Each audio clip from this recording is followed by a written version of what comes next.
she asked the cowboy for work. But sunset brought an unexpected proposal. The western sun cast down its scorching rays as if trying to melt the red dirt road leading into Copper Creek. The small wooden train station, old and dust-covered, stood precariously against the wilderness. The carriages had long since departed, leaving behind a haze of coal smoke with its acrid scent, and only a few scattered figures on the platform. Amidst the harsh sunlight, Magnolia Winters stepped down from the platform, clutching her worn leather satchel. All she had left on her was a faded cotton dress, its pleats stiff with dust after days of travel. Her once delicate face was now pale, her eyes swollen from lack of sleep, yet within them still flickered something, a fragile glimmer of hope. She walked along the main street of Copper Creek, where rows of shabby wooden houses lined both sides. A sign, reading General Store, creaked in the wind, while across the street, a saloon's swinging doors knocked lightly against each other. Townsfolk cast fleeting glances at Magnolia, a city girl adrift in the unforgiving frontier. Magnolia stopped at the General Store's entrance, the very place she had heard might offer work. She drew a deep breath, adjusted the frayed scarf around her wrist, and stepped inside. The smell of wood leather and tobacco hit her at once. The storekeeper, a stout middle-aged man with watchful eyes, looked up. Sir Magnolia began, her voice hoarse from thirst but still polite. "I'm looking for work. Any kind of work. I can cook so clean, keep accounts. I can start right away, and I'll work hard." The man gave her a long, deliberate look. His gaze stripped bare every trace of Magnolia's poverty, weariness, and desperation. He snorted and shook his head. "Sorry, miss. I'm not hiring. Out here, folks take care of themselves." The rejection cut sharp like a knife, and Magnolia's heart sank.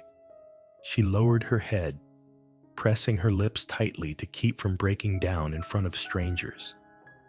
Outside, the sun blazed mercilessly, dust whirling in gusts, as though to swallow a lone wanderer whole. Magnolia gripped her satchel's strap and stepped out of the store, her feet unsteady. In her hand remained only $3.17, a meager sum that could not sustain her for more than a few days. The echo of her footsteps on the wooden planks seemed to remind her of one cruel truth: she had nowhere left to go, nothing left to lose, except the desperate will to survive. Part 1. The Proposal. The sun was sinking toward the horizon, painting the sky in a blaze of crimson. The last rays of daylight spilled across the parched fields, glinting against the red dust of the road that led to Broken Spur Ranch. The chirping of crickets and the mournful whistle of the wind drifted through the giant wooden gate where the carved letters Broken Spur had long since faded with the years. Magnolia Winters stopped before that gate. Her worn-out boots sank into the dust, her legs trembling after the long journey from Copper Creek.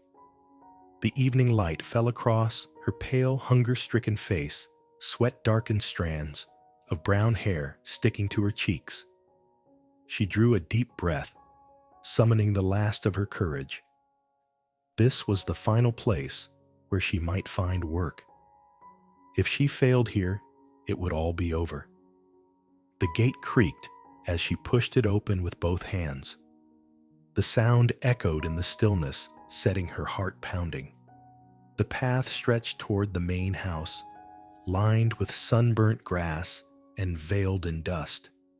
A two-story wooden house emerged its broad porch, holding a waiting rocking chair, the very picture of the harsh western frontier. The front door swung open with a clatter. A figure stepped out onto the porch. Magnolia raised her head. A tall man stood before her shoulders, broad beneath a wide-brimmed hat that shadowed half his face. The slanting light revealed only the hard line of his jaw and eyes as blue and unyielding as steel. A deep, steady voice broke the silence. "This is private land, ma'am." Magnolia tightened her grip on her satchel, forcing herself not to retreat. She lifted her chin, though her voice trembled. I'm looking for work. Folks in town said Broken Spur might be hiring." The man descended the porch steps, each stride firm against the wooden boards. As the last light struck his face, Magnolia saw him more clearly, no more than 30 skin, bronzed by wind, and sun eyes sharp and guarded yet calm. He stopped before her, inclined his head slightly, and spoke in clipped tones. "Preston Blackwood. I own this ranch." Magnolia swallowed hard and answered with the courtesy her mother had taught her, struggling to keep her voice steady. "Magnolia Winters." "It's an honor, Mr. Blackwood." She extended her hand, uncertain whether men here shook hands with women. To her surprise, Preston's calloused, sun-browned palm closed firmly around hers. His grip was strong, warm, and it unsettled her for a heartbeat. "What sort of work are you seeking?" Miss Winters gathering her courage, Magnolia rushed to list her skills. "I can cook, clean, mend clothes, keep accounts. I learned quickly, sir. Please just give me a chance." Preston was silent for a long moment. His eyes lingered on her worn dress, once fine, now faded, on her delicate hands, roughened by travel, and finally on the unflinching determination in her gaze. He drew a slow breath. "We don't usually hire women here, but there is one position." Magnolia held her breath, her eyes alight with hope. "What position?" Sir Preston glanced at the setting sun before turning back, his gaze cutting sharp as a blade. "You'll have work, but only if you agree to marry me before sundown." The air froze around them. Magnolia's eyes widened her body, stepping back in shock, as if her ears had betrayed her. I beg your pardon. What did you just say?" Preston's tone remained calm, unshaken. "Marry me before sunset. Otherwise, you'll leave this place at once." Magnolia stammered, her hands trembling as they clutched her satchel. That's impossible. I don't even know you. How could I marry today?" Preston shrugged, his eyes unwavering. "The West doesn't leave room for hesitation. I need a wife to prove legal claim to this land. You need a roof, a place to survive. It serves us both. The choice is yours." The words fell heavy, heavier than the sun's burning heat on her back. Magnolia's heart constricted with the cruel truth. She had exactly $3.17. A town hotel had already drained most of it, and she had no one left to turn to. She looked westward. The sun was already touching the purple ridge of mountains. Time was slipping away, the light fading fast. Preston Blackwood, a stranger, was pressing upon her, a choice beyond imagination. Magnolia drew a harsh breath, her throat dry, her voice barely a whisper from the depths of despair. "Mr. Blackwood, if I agree, this is only an arrangement, isn't it?" Preston's steel blue eyes flickered with something unreadable. He nodded slowly. "On paper, yes. In practice, we can set terms. You'll have your own room. You'll be paid fairly. and when the time comes, you may leave." Magnolia faltered, her breath unsteady. A part of her screamed at the madness of it. Yet another part knew she was cornered. Before the sun sank, she would either become the wife of a stranger or be cast adrift, a wanderer with no shelter. The sky blazed red like fire, heralding the moment of fate. Magnolia clenched her hand tight, raising her gaze to meet Preston's. She knew this choice would change her life forever. Part 2. The Wedding. At dusk, evening fell swiftly over Copper Creek as Preston Blackwood led Magnolia Winters out through the gate of Broken Spur. The twilight wind swept up the red dust swirling around the horses' hooves like a harsh reminder that time waits for no one. Preston lifted Magnolia onto a chestnut mare while he mounted his own coal-black stallion. They rode in silence, broken only by the pounding of hooves on the hard ground and the rush of wind in their ears. Magnolia clutched the saddle strap, her heart in turmoil. She dared not look at the man beside her, for his gaze alone had already unsettled her. A marriage hastily bound before the sun could set. She wondered if she was trading her freedom for survival, or if she had stepped into a game where he alone set the rules. By the time they reached town, Copper Creek was cloaked in dusk. The wooden buildings along the street glowed with the yellow light of oil lamps. The saloon roared with noise, the general store hurriedly closed its doors, and at the end of the dusty road stood Judge Wilson's modest office, a weathered wooden sign etched with the fading word "Judge" creaked in the night wind. Preston dismounted first, extending a hand to Magnolia. His grasp was firm, steady, giving her an instant sense of safety. But the sternness on his face quickly extinguished that fragile comfort. Inside, the air smelled of old paper and ink. An oil lamp swayed faintly from the ceiling, casting wavering light across Judge Wilson's round face and shadowed eyes. He looked up from his stack of files and let out a weary sigh at the sight before him. "You again, Blackwood." His brow arched, his voice edged with wry amusement. "That makes the third bride you've brought me this month." Magnolia froze her eyes, darting to Preston in startled suspicion. A fleeting shadow crossed his gaze, but his reply was curt and cold. "The others changed their minds. This time will be different." The judge shrugged, pulling out a thick ledger and flipping to the marriage register. He asked no more questions, only said, "Sign here. Both of you." The pen trembled in Magnolia's hand as she wrote her name, Magnolia Winters. Beneath it, Preston Blackwood signed in bold, steady strokes. The ceremony was shockingly brief. No flowers, no music, just a few rote words beneath the flickering lamplight. The judge cleared his throat, his rough voice echoing with formality. "Do you, Preston Blackwood, take Magnolia Winters as your lawful wife under the statutes of the Arizona Territory?" "I do," Preston answered without hesitation. "And do you, Magnolia Winters, take Preston Blackwood as your lawful husband?" Magnolia swallowed, her heart twisting.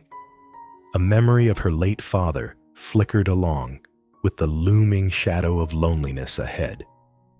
She whispered, her voice barely audible, "I do." "Then by law, I pronounce you husband and wife."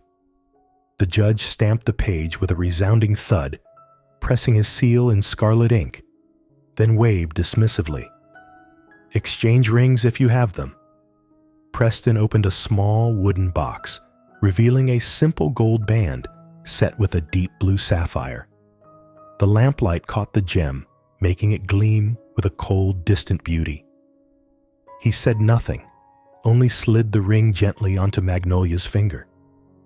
His hand brushed her skin warm, yet unyielding, and she shivered at the touch. Her gaze lingered on the sapphire, and a hollow ache welled within her. This was not the dream of youth, not a wedding with white flowers and tender music. This was a contract stark as ink upon paper. Judge Wilson stifled a yawn, dismissing them with a wave. That's it, husband and wife. Good luck? The words sounded more like a farewell at once, weary and warning.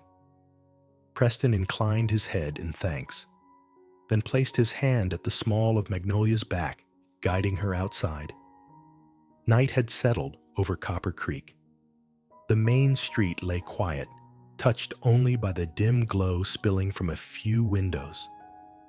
Magnolia felt the new weight of the ring pressing upon her finger, as heavy as an iron shackle.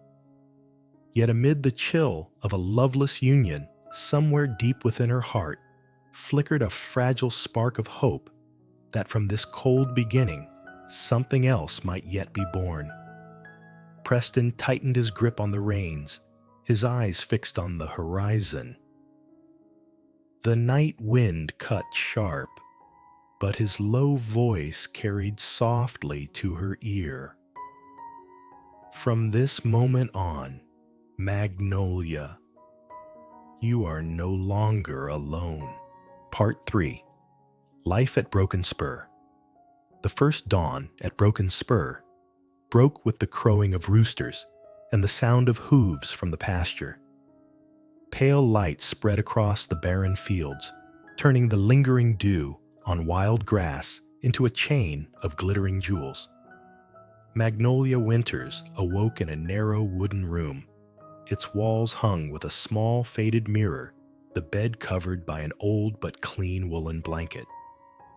The mingling scents of pine wood and last night's dying fire carried a strange comfort, no longer the chill of a rented inn, but a fragile warmth.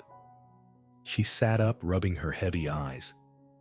The wind hissed through the window cracks, carrying the scent of dust and the faint scorched sweetness of sunburnt grass. She looked down at her left hand, the sapphire ring still there cold and bright, reminding her that her life had crossed into another chapter. A marriage without love, but at least a roof above her head. Down in the kitchen, Magnolia found Martha, a gray-haired woman, with her bun tied tight, her thin but steady hands kneading bread dough. Her face was weathered, carved with wrinkles, yet her eyes were clear and forthright. "You're the new bride," Martha said, her husky voice free of coldness. "I'm Martha. I've been cooking for the men here since before young Preston could sit a saddle." Magnolia flushed, bowing instinctively. "Good morning, ma'am. I'd like to help if I can." Martha studied her for a moment, then pointed at the dough. "Know how to make biscuits?" "Yes, ma'am." Magnolia answered her hand, trembling slightly as it touched the rough wooden bowl.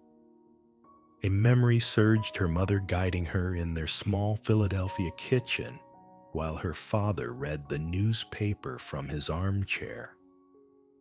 A pang of grief tightened her chest, but Martha's firm hand on her shoulder startled her back.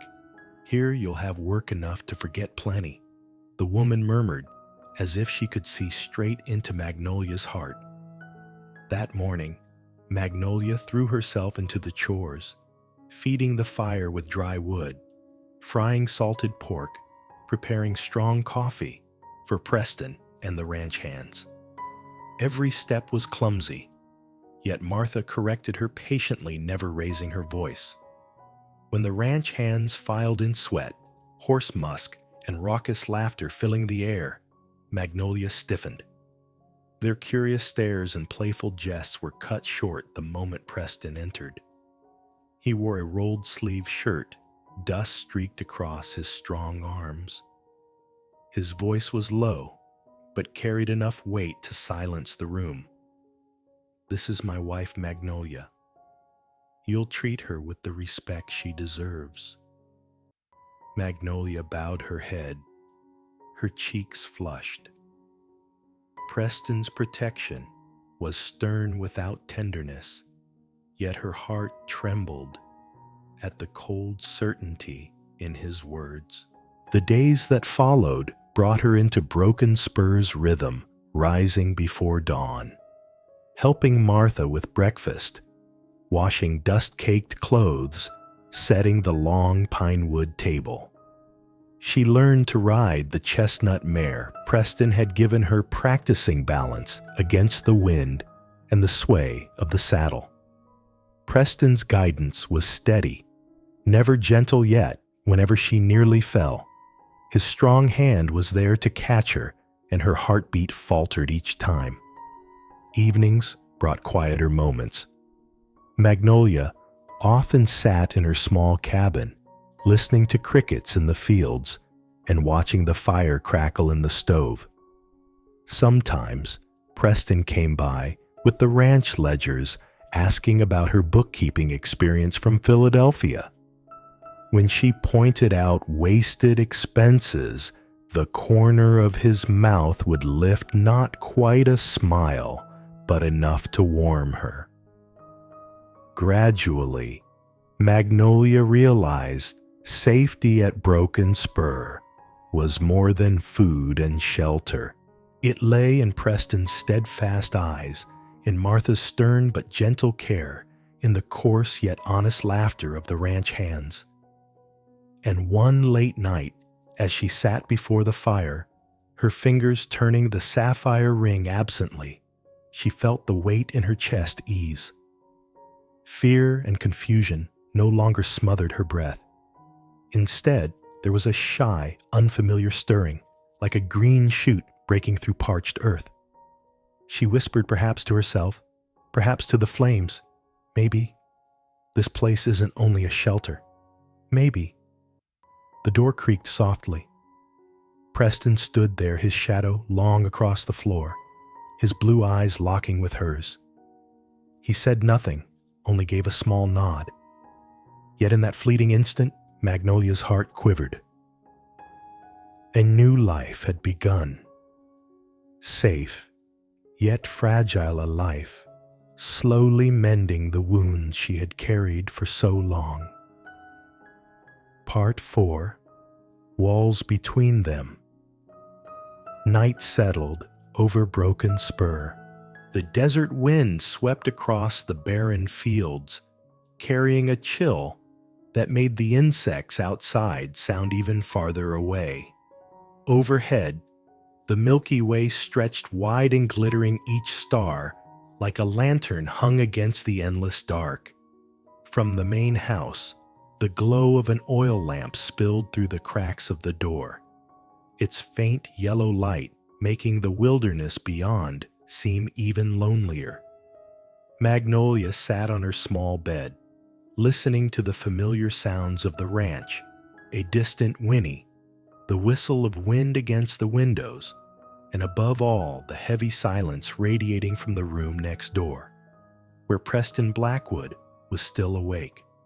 She pictured him bent over his desk, steel blue eyes fixed on the ledgers, the lamplight casting its glow across a face locked in unreadable sternness.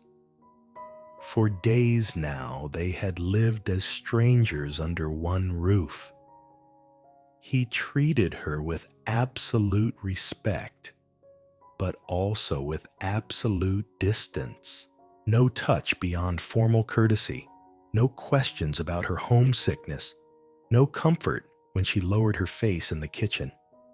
To him, this marriage was nothing more than an arrangement, a contract to protect his land and his name.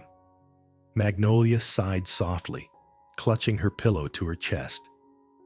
She knew she had no right to expect more. She had entered this union out of desperation, not love. Yet her tender heart longed for something else, for a warm glance, for some sign that she was more than ink on a marriage license. A gust of wind rattled the shutters, sending a shiver through her. Magnolia rose, pulling her shawl tight around her shoulders, and slipped downstairs. The fire in the hearth had dwindled, leaving only faint embers. She sat before it, holding her hands to the glow, her chest heavy with loneliness. The door creaked behind her. Preston entered, bringing the night chill with him, his tall frame filling the doorway. Magnolia started turning quickly. "You're not asleep." His deep, steady voice held no emotion. "I couldn't," she murmured, her eyes dropping away. Preston nodded, stepped toward the hearth, and laid fresh logs on the fire. Flames sprang up, lighting his sun-browned face, hard lines and sharp angles, though his eyes were lost in shadow. They sat there together side by side, yet divided by a wall that neither dared cross. Magnolia longed to ask about the scars in his heart, why he had lived alone for so many years, why his soul seemed locked in ice. But her lips moved without sound, and she fell silent again. Preston spoke first, his voice rough. "Tomorrow, I'll ride north to check the pasture. You needn't come. Martha will need you in the kitchen." The words were final, more command than confidence shared. Magnolia only nodded, swallowing her disappointment. They lingered in silence. The fire snapped, casting its light across the sapphire ring on Magnolia's hand, until it shimmered deep blue. She gazed at it, a knot rising in her throat. It was the emblem of a cold marriage, yet within her grew a fragile hope that one day this stone might carry true warmth. Preston stood his hand brushing the back of the chair before pulling away. He seemed about to speak, but refrained. With only a small nod, he turned toward the stairs. Just before vanishing from sight, his voice drifted back quiet but clear. "Good night, Magnolia." So simple, so brief, yet it struck her still. The door closed behind him, leaving Magnolia alone before the fire, her heart teetering between solitude and the faintest glimmer of hope. She shut her eyes, whispering like a prayer into the flames, "If you give me a chance, I won't let it slip away." Part 5. The Past Revealed. That night, moonlight poured across the wide fields, casting broken Spur in a silver haze.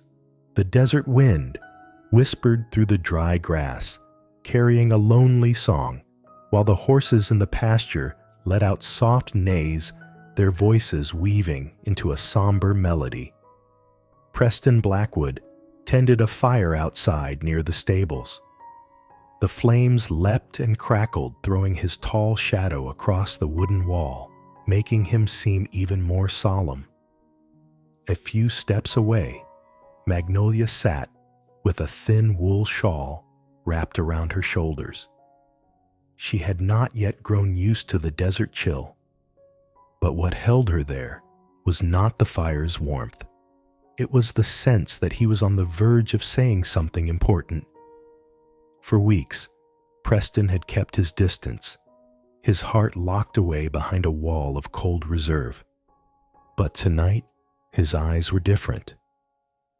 Brooding, shadowed, as though he wrestled with the key to an old door long sealed. His voice, low and hoarse, broke into the wind. "You've heard what they say about me in town, haven't you? That I've killed men, that my past is stained." Magnolia started, then gave a slight nod. She didn't deny it yet. She didn't look away. Preston sighed and stared into the flames. "They're half right. I carried a gun in the war. I shot at men who meant to end me. But outside of battle, I've never killed an innocent soul. What they whisper about most is the land to the north." North pasture. He paused, the firelight flickering in his steel blue eyes. Magnolia held her breath. My father, he began, was the first Blackwood to set foot here. He came from California, turned his back on gold and silver for something else land. He believed a family only truly lived when they raised a roof over soil they could call their own. And North pasture, that was his dream. His voice roughened as if the words caught in his throat. He filed claims again and again, built a cabin, plowed the ground, planted corn. And then, one night, the cabin burned. We barely escaped with our lives. Everything else, proof papers, sweat, years gone to ash. Magnolia's hand rose to her mouth, her chest tightening. She whispered, "That fire. It wasn't just an accident, was it?" Preston lifted his head, his gaze burning with hatred. No, it was Bates. His father had wanted that land for years. After the fire, he came to my father with an offer to buy it. My father refused. Months later, he wasted away and died. The fire roared higher, revealing Preston's face taut with anger, yet etched with grief that had never healed. He went on, Harlan Bates, the son is no better. He wants all the land, wants to own the water, to break anyone who won't bow to him. And I swore I'd never let history repeat itself. Silence stretched. Magnolia's heart clenched, half pity, half admiration. This man had carried the burden of a family of an oath all through his life. His cold shell was not emptiness, but armor against wounds too deep to bear. She shifted closer, her voice, gentle. Preston, I believe you, not because of what you've told me, but because of what I've seen. You work without rest. You keep your word. You never treat anyone unfairly. A man who kills for greed could never live as you do. For the first time, Preston's eyes softened. He looked at her as if caught off guard by her words. His reply came low, almost a whisper. Thank you, Magnolia. Not many have chosen to believe me. In the fire's glow, their eyes met. And in that fragile moment, Magnolia felt her heart tremble, not only with sympathy, but with the invisible thread now binding them. In the cold desert night, amidst scars of the past, something small and tender began to take root, a shared understanding, a fragile hope. Part 6, Bates's Threat. The western sun blazed at its zenith, scorching the endless prairie. North pasture stretched like a withered golden carpet, dry grass rustling beneath the horses' hooves. Magnolia rode her chestnut mare close behind Preston. In the distance, a new line of pinewood fencing marked the boundaries of Broken Spur, a clear sign that Preston meant to hold this land at any cost. Magnolia drew a deep breath. The air carried the arid sting of dust, but inside her rose an uneasy foreboding. Preston reined in his horse, his sharp gaze fixed on the horizon. A plume of dust curled upward, signaling riders approaching. Moments later, 3 horsemen emerged. At their head rode Harlan Bates. He sat astride a tall black stallion, his dark velvet coat and tilted hat shading half his face. A carefully waxed mustache curved arrogantly at the corners of his mouth. Behind him followed 2 burly men, revolvers slung loosely at their sides. Bates yanked his reins. His stallion reared, neighing loud as dust billowed around them. His laugh was smooth, his voice polished yet cold as steel. Blackwood, I'm surprised you still cling to this land. I thought, after what happened to your father, you'd have learned better. Preston didn't move. His grip on the reins tightened his blue eyes hard. "This is my land, Bates. What are you doing here? What am I doing?" Bates arched a brow, his gaze sliding toward Magnolia. His smile widened with deliberate meaning. "Just curious about your new bride. Copper Creek's been talking. A girl from Philadelphia wed in haste before sunset. Quite the story." Magnolia straightened in her saddle, forcing calm into her voice, despite the quickening of her heart. "I know the man I've chosen." Bates let out a dry, cutting laugh that echoed across the field. "A brave girl. But I wonder, do you know the whole truth about your husband? Or are you clinging to a pretty illusion of safety?" Preston's voice sharpened hard as iron. "That's enough, Bates. Say what you came to say." Bates' expression darkened his eyes, glinting like blades. "It's simple. North Pasture doesn't belong to you. My father wanted it, and now I do.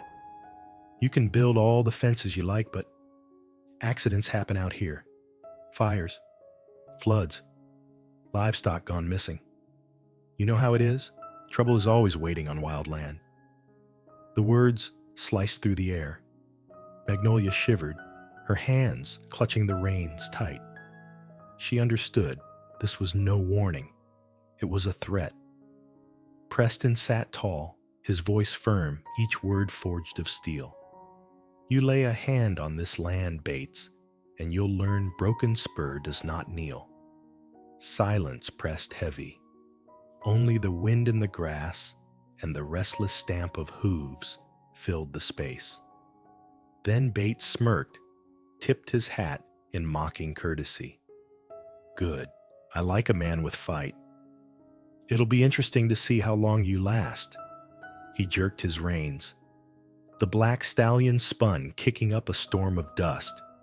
His men followed, leaving behind a tension thick as smoke. Magnolia watched them fade into the horizon, then turned to Preston. He remained silent, his eyes fixed on the far-off line of sky, his hand clenching the reins until his knuckles whitened. Do you believe he'll truly act on it?" Magnolia whispered. Preston turned slowly toward her. His gaze was cold-weary, yet lit with unyielding fire. "It isn't a matter of if, Magnolia. It's a matter of when." Magnolia's heart tightened. Beneath the searing sun, she saw herself and Preston as two small figures pressed against the weight of a merciless foe. Yet even through her fear, she knew one thing: he would not back down, and she somehow could not imagine leaving his side. Part 7. Choosing Sides. Thunder cracked across the night sky.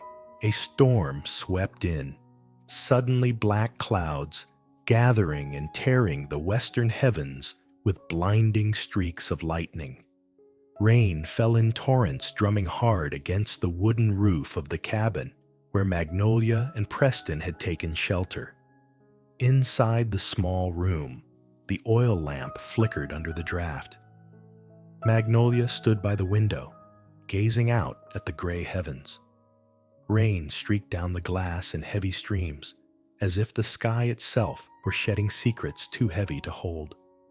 For days now, whispers from Copper Creek echoed in her ears that Preston himself had set fire to the cabin years ago to secure his claim that he carried a hidden guilty past. Each rumor was a blade striking at her heart, leaving her torn between trust and fear. Behind her, Preston sat by the fire, silently polishing his silver revolver. The flames cast a stern glow across his face. Above the pounding rain, his voice cut low but steady. "You've heard it, haven't you? That they say I burned down my father's house." Magnolia turned sharply, startled. Preston's gaze stayed fixed on the fire, unflinching. She faltered. "Some said so, but I don't fully believe it." For the first time, he lifted his head, his blue eyes locking onto hers. In them, she saw both pride and the weariness of years. "Magnolia," he said slowly, "I swear, on my honor, it wasn't me. That night, I lost everything in my father, my peace, even the trust of this land. But Bates gained the most. A flash of lightning split the sky, casting every hard line of his face in sharp relief. Magnolia's chest tightened. In that moment, she knew if she didn't choose Preston now, she would remain trapped forever between doubt and dread. She crossed the room, sat before him, and placed her hand over his. At first, Preston stiffened, unused to such touch. But Magnolia held firm, her gaze unwavering. "I believe you, Preston. Not because of your oath, but because of who you are. You're not the kind of man who would burn his own dream to the ground. And if Bates means to destroy you, then from this moment on, he'll have to face me too." Silence fell between them. The rain pounded the roof in relentless rhythm, underscoring the weight of her vow. Preston studied her so long that heat rose to her cheeks. Then the corner of his mouth lifted, not a full smile, but enough for a glimmer of hope to pierce the damp, heavy air. "Do you know what those words mean?" Preston asked, his voice roughened. "I do," Magnolia whispered, her eyes locked with his. "It means from this moment I choose your side, no matter what comes." The fire flared brighter, illuminating their clasped hands. Outside, the storm raged on. But inside the cabin, an odd calm was born. For the first time since stepping foot in the West, Magnolia no longer felt alone. The decision might bring danger, but it also filled her heart with a courage she had never known. The tempest outside was only a prelude, but within these walls, a bond had been tied, not of paper and signatures, but of trust and fragile hope. Part 8. The Ambush. The night wind murmured like the forest's own whisper, carrying the scent of pine resin and the damp breath of a narrow creek that curved past the grass beyond the cabin porch. Inside, the oil lamp shivered whenever a draft slipped through the plank seams, scattering pale gold across the wooden floor. A young moon hung in a sky more dark than light, so that every ember in the hearth felt like a fragile promise of warmth in the deep woods.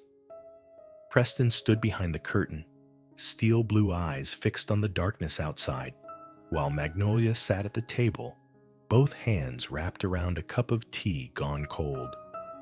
From afar, the steady chirr of crickets was broken now and then by a horse's soft cough from the trees.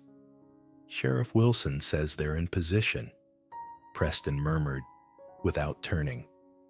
"We wait for the signal. When I touch your shoulder, duck low and keep away from the window." Magnolia nodded. His calm steadied her, though her heart still drummed with pent-up tension. She looked at her hand on the table. The sapphire ring glinted a cold blue. Never had she understood its worth more clearly than now. Not gold, not stone, but a vow between two people and to the land that had burned away Preston's father's youth. Tonight, they were putting everything on the scales. A hard gust rattled the flame. Far off, she thought she heard furtive footfalls, a hush fading like waves on sand. Preston eased the curtain back another inch, sweeping the pines with his gaze. Neither spoke, but both knew if Bates came, he wouldn't come alone. The door clicked softly. Mike, the grizzled foreman, slipped inside, the corners of his eyes creased from long hours on edge. He set 2 shotguns on the sill, checked the hammers, and pointed to a small firing slit freshly cut through the wall. "Movement by the north window," he whispered. I'll circle with Jensen. When you hear the sheriff's whistle, wait till they step into the light. Then we show ourselves. Don't fire unless fired upon." "Understood," Preston said. His glance flicked to Magnolia, brief both warning and reassurance. She answered with a tight nod. Since last night's storm, she had chosen his side. There was no more retreat. Mike slipped away like a shadow. Silence returned, only the hearth snapping at the wood. Time stretched thin as molasses. Magnolia set down her cup, rose, and moved to stand an arm's length from Preston at the window. Close enough to hear his breath slow, even deep a small sound that felt like an anchor against the riptide of fear. A pebble skittered. Leather grated on dry leaves. Preston's hand lifted, brushing her shoulder. Magnolia sank low and backed into the stove's darkness. Outside, a figure peeled away from a pine trunk, then another shadows, moving like night rats, careful and mean. The cabin lamp was a cat's eye in the dark, bright enough to lure, dim enough to conceal. Set the oil by the porch, a harsh whisper hissed, "Not Bates." When it flares, we slip back to the tree line and let the wind do the rest. "Quick. Don't be stupid," another voice snapped. Bates said, "Wait for his word." That name slid through the room like a cold blade. Magnolia gripped the table's edge. Preston tilted slightly, his eyes taking on that look she knew, keen, cutting, steady as a winter stream. A short, crisp whistle the signal. At once a third figure stepped out, tall hat brim pulled low. He stood upright, as if in broad daylight, without fear, as though the dark belonged to him. Magnolia didn't need to see his face to know Harlan Bates. "Check the windows," Bates said softly, contempt threading through the yard. "No pounding on doors. Keep it clean. And remember, an accident." The two men hefted the oil can. One fumbled a cloth and a box of matches. The sticks clicked together. Magnolia's throat tightened. It was as if the past hissed through its teeth, a child's scream fleeing a burning house. She looked to Preston. He was silent, jaw taut. He was seeing his father's night again, flame smoke, a family in tatters. A second whistle sharper. From the tree line, Sheriff Wilson and two deputies rose like specters, guns leveled, their steps measured. Preston's hand found the door latch.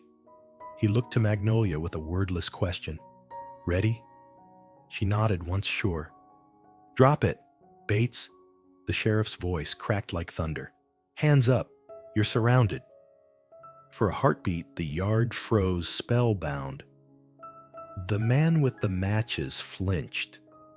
The small flame winked out between his fingers. Bates lifted his chin, and in the same instant, Preston yanked the door wide. Magnolia slipped in behind the frame, heart pounding like war drums, but her stance held firm. "No one fires." Preston called, his voice a nail driven through plank. "Hands down, Bates. It's over." "Wrong." Bates said, his smile thin as a knife. "It's just begun." On the right, the burly thug twitched for his gun, but the chorus of slides and clicks around the yard halted him cold. Mike showed from the corner with his shotgun canted high. Jensen covered the stoop. The sheriff and both deputies sealed the trees. The trap cinched tight as a noose. "Set the can down," the sheriff ordered. Slowly. "I won't repeat myself." The hireling flicked a glance at Bates, hesitated a single heartbeat, then lowered the can. The oil's acrid tang rose thread by thread into the sharper scent of pine. Bates raised his hands, more theater than surrender, like a gentleman bowing at a ball. "Sheriff," he said silkily, "I was strolling my woods when I found scoundrels at work. I came to stop them. These woods aren't yours, the sheriff replied, and your glove is wet with oil. Bates looked down. On his left leather glove, a slick dark sheen caught the light. He drew his hand back, slowly stripped the glove, and let it fall to the damp ground. At the corner of his eye, Magnolia saw a spark of real fire, not from a match, but from pride stung and cornered. I have witnesses, Preston said, voice low but carrying. He gave the orders tonight. I heard him. My wife heard him. And I reckon your deputy did too. He tilted his head as if answering a silent pact among watchmen. Deputy Owen nodded, steady gun, steady hand. Cuff him, the sheriff said, and the deputy stepped forward. Bates scoffed and slid half a step back. The pine duff underfoot was slick.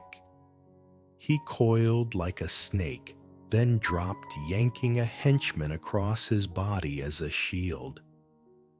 Hoarse shouts tangled together. A dry crack split the night not from broken spur. Magnolia flinched. Her ears rang. The stinging tang of powder cut her nose. Everybody down, the sheriff barked. Magnolia dropped by the frame. Preston moved past her a wall with a heartbeat. He didn't fire, only tracked the source of the shot. The human shield trembled.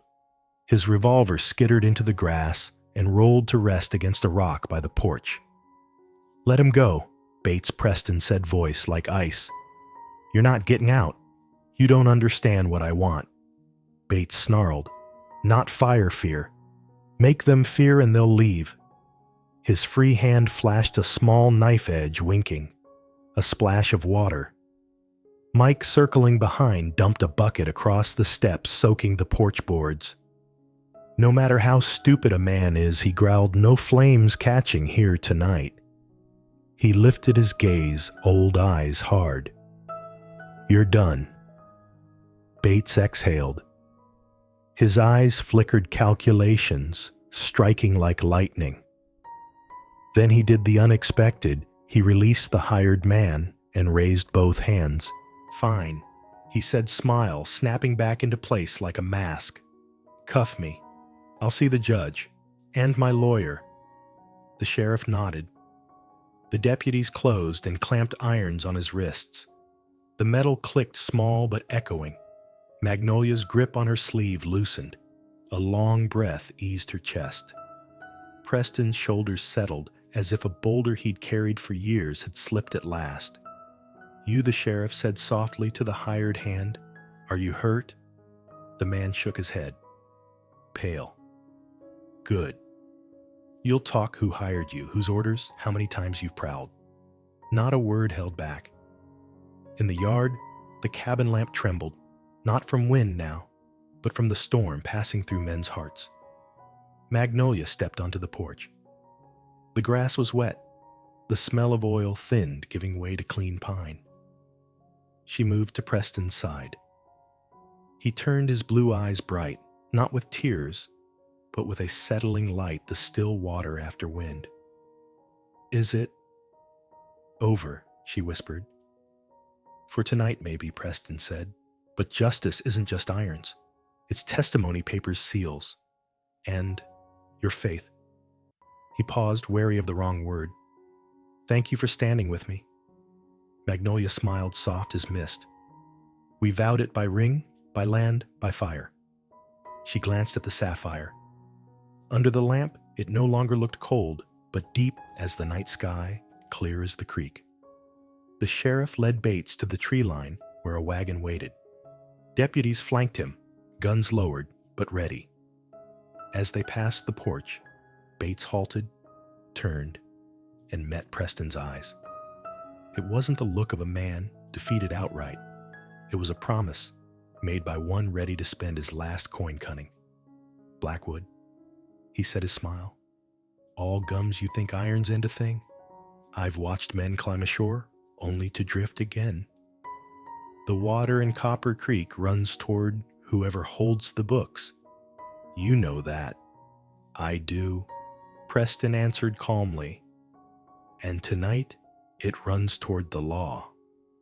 Bates chuckled under his breath and ducked into the wagon. Wheels grated over wet pine needles and faded into the trees.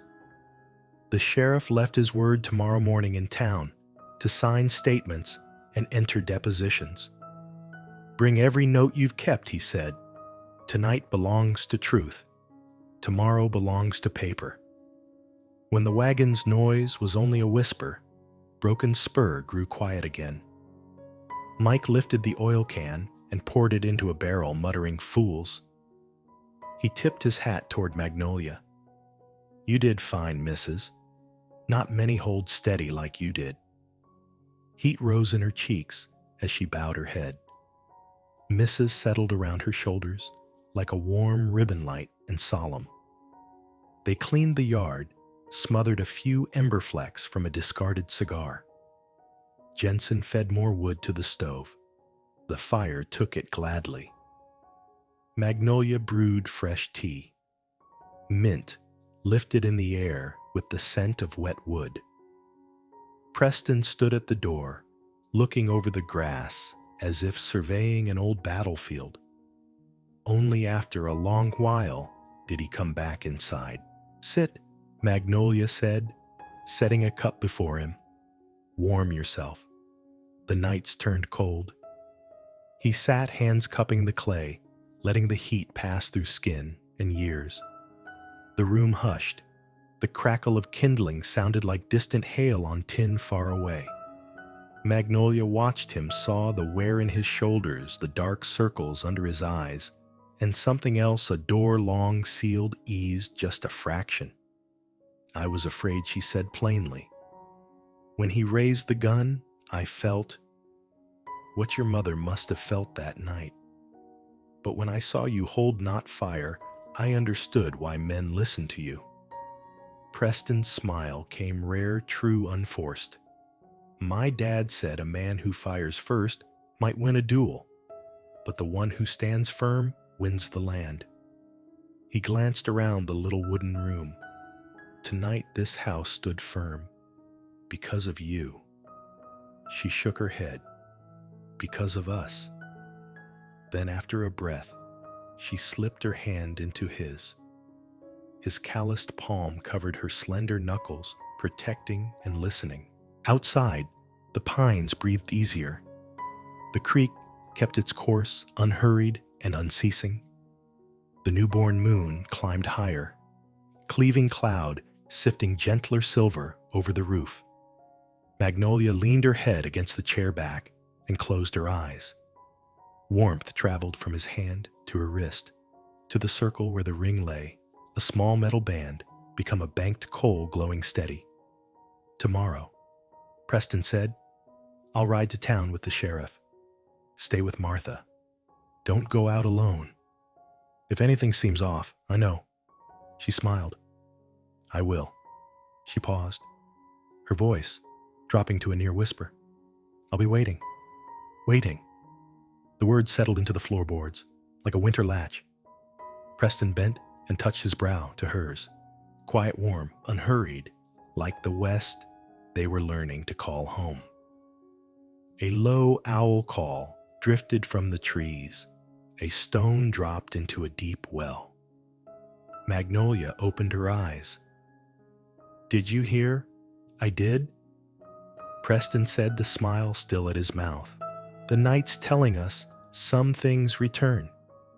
When they do, we'll be readier."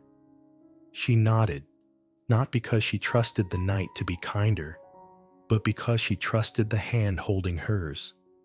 She understood, then justice isn't only cuffs and affidavits. It's the nails that keep a roof through a season of wind. The midnight tea, waiting for a safe return. The two eyes that still meet when the dark gathers. Tonight, justice was like that, unshowy but unmistakable. When the fire settled to coals, Preston rose and drew a thick blanket over Magnolia. She sat on the bench cup in hand, head on a cushion. He dimmed the lamps to one, The small circle of light wrapped them like an arm, modest and strong. At the threshold before making his last round of the locks, Preston paused. Magnolia. Yes, give the house a name. She looked around the hearth, the tea, the waxed paper window, the prints their hands had left in damp wood. She smiled, speaking it like a soft benediction. The kept promise, the house where the vow is kept. He nodded and slipped into the gentle dark, the door closing with a quiet click. Magnolia watched him go, and a mingled tide of relief and gratitude rose in her chest. Relief that a cruel flame had been snuffed before it caught. Gratitude that they had not had to fire a shot to prevail. In the West, sometimes that is miracle enough. Outside, the pines kept breathing. The creek told its own tale of water, finding a way of stone worn slow. The cabin that had been a target for a staged accident now stood as firm as a signature carved into the earth. And within Magnolia's heart, another signature formed, silent and sure. From here on, we will write our lives upon the ground of justice, slow, steady, and unafraid of fire. Part 9. Home Secured. The storm of the night before had rolled off toward the horizon, leaving the wide land in a rare, untroubled calm. The scent of wet earth and fresh pine resin from rain-dark trunks drifted through the air. Beads of water clung to the cabin's wooden roof and tapped softly onto the steps below, a slow morning rhythm like a quiet song. Magnolia opened the door and drew a long breath. The western dawn spread before her, a sky newly washed so blue it felt close enough to touch. Along the distant ridge, the sun's first light traced a bright gold rim, and the pasture seemed to wake all at once. Sparrows chattered in the brush. From far off came the measured beat of hooves, a homecoming after the storm. She stood a while, fingers light on the edge of her shawl. Relief rose in her, not only because the cabin still stood, but because they had weathered another kind of battle in the night. Bates arrested the fire scheme undone, and for now, justice on their side. Footsteps made her turn. Preston came down the stairs, sleeves rolled, brown hair rumpled with lost sleep, but his eyes alight in a way she had seldom seen. He paused at the threshold, as if to carve every detail into memory: the damp roof, the littered porch, and Magnolia, the woman who had chosen to stand with him against a contrary wind. The skies cleared, he said quietly. And we're still here, Magnolia answered with a smile. It was enough. Preston set a steady, gentle hand on her shoulder. By noon, wheels grated over gravel on the path to the yard. Magnolia looked up to see a gray buggy draw to a stop. A man in a long coat climbed down ledger, and folding rule in hand, neat exact his shoes, muddy and yet stubbornly clean. Land Inspector Preston murmured, "Right on time." The man adjusted his spectacles, glanced over the cabin, and nodded. "Mr. Blackwood?" "Yes." "Arthur Hale, County Land Office. I'm tasked with verifying the Homestead Improvements residency and cultivation before finalizing the claim." His tone was dry even, but each word struck the tempo of Magnolia's heart. This was the moment they had waited for, the decision that would not only fix title to 160 acres, but weigh the dream Preston had inherited from his father. The inspector walked the grounds, noting everything: the newly hewn walls, the roof relaid after the storm, the soot along the hearth. He knelt to inspect the furrows Magnolia had sown the day before, then moved to the corral where Daisy cropped the grass.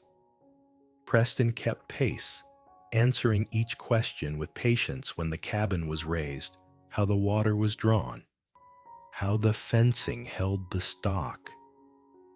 Magnolia followed, pulse quick and oddly proud, hearing him account for every board and nail, as if each carried their sweat and their hope. At last, Hale stopped at the cabin door and opened his ledger, speaking with finality. The dwelling meets requirements. Evidence of actual residency is sufficient. Land improvements satisfy the preliminary standard. I'll file my report with the county. Absent a valid contest title will be granted. Magnolia's knees nearly gave. Preston's hand closed around hers, steadying her. Joy lit his eyes, contained not loud, a warmth spreading quiet across his face. When the inspector's buggy rolled away and the dust settled, a strange stillness gathered around the cabin. Preston still held Magnolia's hand. Then he turned, lifting her chin lightly so their eyes met. "We kept it," he said, his voice so deep her chest seemed to echo with it. "This house, this land, it's ours." In his gaze, Magnolia saw herself tired yet steadfast, fragile yet unyielding. Gratitude rose, and she found herself smiling through sudden tears. "Ours," she repeated as if sealing the vow. Afternoon sunlight poured over the roof, sweeping away the last of the gloom. A breeze carried the scent of new grass and pine, as though the land itself acknowledged their place upon it. That evening, they sat by the fire. Magnolia spread an old lace cloth on the table and set out 2 clay cups Martha had sent. The flames played happily in the stove, casting dancing streaks of light across the timbered walls. Preston sat across from her. His eyes were no longer heavy, but clear as a lake after rain. "I used to think this day would never come," he admitted, his voice rough. "Bates, the storms, the rumors, all of it tried to scrub hope clean away. And then you came." Magnolia lowered her face, hiding a smile. "I only couldn't turn away while you were fighting alone." "No," Preston said, shaking his head. "You gave me more than that. You turned a fight into a home." At his words, the fire seemed to leap in answer. Magnolia lifted her gaze and found his no longer a man merely set on surviving, but one learning how to live. She reached across, and for the first time, Preston did not hesitate. He took her hand and held it, his calloused palm enclosing her softness. In that moment, the wind over the fields fell away. The scars of the storm vanished. Only one truth remained: they had stayed, and they had won. Part 10. A Real Marriage.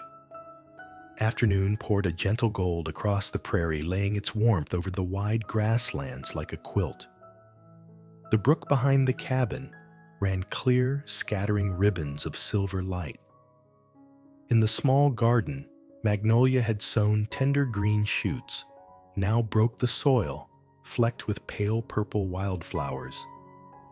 The scents of earth water and cabin wood mingled into a peace neither of them had dared to dream. Magnolia sat on the porch chair needle, busy with the frayed hem of an old tablecloth. The sun slanted across her hair, turning it honey bright. Preston returned from the stables, dust on his shoulders, his stride slow but firm. At the path's edge, he stopped gazing at her, as if afraid the scene might vanish if he blinked. "What are you doing?" he asked, his voice low, softened by something rare. "Just mending a little." Magnolia smiled without looking up. "So tonight, the table might look like a real home."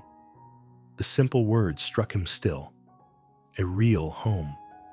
For years he had known only timberstone sweat and earth. Now for the first time those things carried a soul, the soul Magnolia had given them. He stepped closer and sat beside her.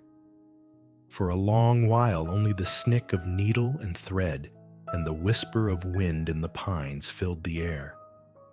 Then Preston gathered his courage, his rough hand brushing her wrist, drawing her gaze to him. Magnolia. He drew a long breath, his blue eyes lit, yet taut. The day you came, I forced a reckless vow, marry me to hold this land. At first it was only a bargain, but now... He hesitated, then hurried the words before his resolve could falter. I don't want a marriage on paper anymore. I want a real marriage. With you. Not for the land, not out of duty, but because I love you. Magnolia froze, her heart pounding like a drum. All the long days and nights, the silence of him, the quiet guard, he kept the look in his eyes, at the fields, at her by the piano. Every fragment now fit together into one clear picture. She set the needle aside, her trembling hand finding his. Preston, her voice broke. I once thought survival was all I had left, but here with you, I found more. I found a home. And if you asked me again, I would say yes. Not for work, not for safety, but because my heart chooses you. His eyes blazed like sky, breaking open after storm. He gripped her hand and drew her into his arms. For the first time, their kiss was not a hurried formality before a judge, nor a timid brush beside the hearth, but a vow fulfilled, fierce, steadfast, unconditional. Beyond them, the sun sank slow, painting the brook red. Sparrows flew, to roost cattle wandered home. The little cabin stood no longer just proof of ownership, but the beating heart of a new family. That night, the table glowed different beneath the oil lamp.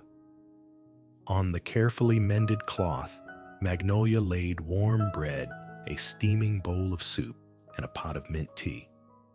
Preston poured 2 cups and raised his in quiet ritual. To us, he said. To a real marriage, Magnolia replied, smiling. The cups chimed together with a clear, bright note like a bell announcing a new beginning. Night deepened. The western sky donned its velvet cloak of stars, but within the cabin candle and fire spread a gentle light. Flames danced, throwing their joined shadows long across the walls. Magnolia sat close beside Preston, her simple dress scented faintly of smoke. On the table, the tea still steamed. Her hand lay in his calloused, battle-worn, yet now holding her with such tender care, it seemed afraid to let go. Words were unnecessary. After so much struggle, silence itself became the warmest language. Only the fire's pop, the whisper of wind through the pines, and the measured rhythm of 2 hearts filled the room. Magnolia leaned her head against his shoulder, peace flooding her. Preston breathed out slow and deep, as if at last he had laid down a burden carried for years. In that moment, both understood. Broken Spur was no longer only land wrested from fate, no longer timber and stone, but a home built of trust, honor, and the love they had dared to claim. Preston tightened his hold and whispered, "This West is harsh, but with you, I know I'll stand." Magnolia's smile shone in the firelight. For love and honor, those are what no one can ever take. The candle flame leapt brighter, bearing witness to their unspoken vow. Outside, cold night spread across the prairie, but within Broken Spur's walls, a lasting warmth kindled one to guide them no matter how long the road ahead. In the unforgiving West, only love and honor could keep a soul standing.